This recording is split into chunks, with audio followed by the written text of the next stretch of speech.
Welcome to another story made by Oracle One. In the twisting backstreets of a forgotten town, where the fog clings to crumbling bricks and whispers trace the cold air, there stood the abandoned Harrogate Asylum. Its windows were shattered like cracked, disapproving eyes, its iron gates rusted beyond recognition, groaning when the wind brushed against them. No one dared tread its grounds these days, except for a reckless band of teenagers drawn by a dare intertwined with an urban legend that seethed beneath the decaying walls and twisted halls. The legend was simple yet chilling. On the stroke of midnight, if you knocked twice on the peeling wooden door at the west wing, lines scarred deep into the walls where patients' screams once echoed, she would appear. She did not wait long, she did not announce herself, but two sharp knocks would summon her from the shadows. The girl, they said, was once a patient herself, deeply troubled and wrongfully forgotten. The nurses whispered about her madness, the doctors recorded her last pleas, but no records truly told her story, because no one had ever returned after the knocks. She was the unknown, malevolent, and relentless. It was Caleb, the leader among the group, who finally voiced what everyone was thinking as they huddled behind broken gravestones and shattered bottle shards in the asylum's courtyard. "Are you guys sure about this? We don't even know what'll come through that door." Seated on a toppled stone bench, Elena flicked her flashlight nervously. "It's just a story, Caleb. No one's shown up since the place shut down decades ago. The asylum closed, remember? It's just old walls and rats now." Ian shrugged, his voice low, eyes keen. "Stories can become real if you believe hard enough. Two knocks, then she comes. It's worth the scare." At the center of the group, Maya adjusted her camera gear, eager to capture proof for her burgeoning online channel about local hauntings. "Watch this blow up if we get any real footage," she grinned. By the time their fingers brushed the rusted gate and pushed it open with a groan like a lament from beyond, the night had thickened into a suffocating mist. They stepped carefully over cracked concrete, past graffiti barking and scratched from the teeth of vandals and time alike. The building loomed like a slumbering beast, waiting and watching, as if predatory eyes hid behind its broken panes. They gathered before the infamous West Wing door, where layers of paint peeled like old skin from the rotting wood. The clock tower above the asylum chimed midnight, and a shiver zigzagged up their spines. Caleb raised his fist, and the first knock echoed into the stale air. Rap-tap. The second. Rap-tap. Just like that, silence unfurled around them, thick and waiting. At first, nothing. The group laughed nervously. Maybe it was a cruel joke, or maybe the legend was just that, a tale spun to frighten. But then the air chilled swiftly, heavier than cold, squeezed tight in their lungs. The door creaked open slowly, although they hadn't seen a hinge move, bearing a yawning blackness deep inside. And she was there. Her form emerged, framed by fractured moonlight streaming through broken windows.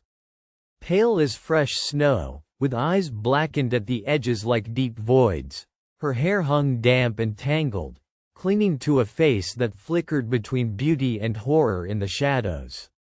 She wore tattered hospital garb, stained with age and mystery. Her lips barely parted, breath shallow like a whispered promise, or a warning. Elena gaped, frozen, but Caleb forced a step forward. "Who are you?" His voice wavered, swallowed by the building's rotting bowels. She tilted her head, a slow, mechanical gesture like a marionette learning its strings had snapped free. Without warning, her mouth unhinged in a grotesque smile, too wide, too cruel, and she whispered, voice like broken glass, "You called." "I came." Panic clawed through them. Ian grabbed Maya's arm, the camera dropped from her fingers, capturing only a blurred moment before it hit the ground. "Run!" Caleb shouted, but the door slammed tight behind them in a thunderous bang that felt like the end of time. The group stumbled backward into the asylum's bowels. Darkness crawled over the walls, swallowing their flashlights' beams, twisting the corridors into labyrinths impossible to escape. The air turned metallic with iron and rot as a low moan emerged from the shadows, a chorus of voices cracked by despair and madness. "We shouldn't have come," Elena gasped, as cold fingers brushed her shoulder like the touch of a dying breath. "We have to find a way out," Ian said, voice brittle. Every step seemed to twist the walls around them, stretching reality into impossible shapes. Doors led to rooms of peeling skin and forgotten memories, the asylum's haunted confessions. Then came the knocking. Tap tap, from the dark depths beyond them, echoing closer, louder. 2 knocks. Another pair beneath the floorboards. 2 knocks above in the shattered attic. The sound multiplied, a maddening rhythm that trembled in their chests until it drowned out reason. She appeared again in flashes, there in the cracked mirror, eyes burning in the reflection. There in the flickering light of the peeling hallway. Even there, beneath the stairwell, her face twisted by sorrow and rage. Her voice threaded into the cold wind. 2 knocks, and I come.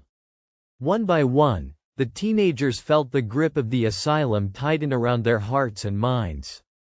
Shadows scraped away their courage, and the air tasted like static screams. Elena tried to shout, but her voice shattered like glass. Caleb's eyes went wild, haunted by memories that flickered too fast to grasp. Ian's steps slowed until he vanished in a blink behind endless doorways. Maya's camera lay broken but still recorded, static and whispers the only survivors. Hours passed, or was it minutes? The line between time, place, and nightmare was torn apart by the asylum's malevolent will. Caleb finally understood the truth buried in the legend like a festering secret. She was no mere ghost or vengeful spirit. She was the embodiment of the asylum's cruelty, the residue of forgotten horrors, feeding on those who dared summon her. Every 2 knocks was a call to madness, a beckoning to dissolve in the dark. If the asylum were a beast, she was its furious heart, bleeding hatred and sorrow into the waking world. There was no bargaining, no fleeing, only waiting for the next knock, and the next appearance from the shadows. In the silence after the endless knocking ceased, a lone voice whispered from the dark, distant but sharp as a blade. "Knock twice, and she will always come." For more stories, like and subscribe.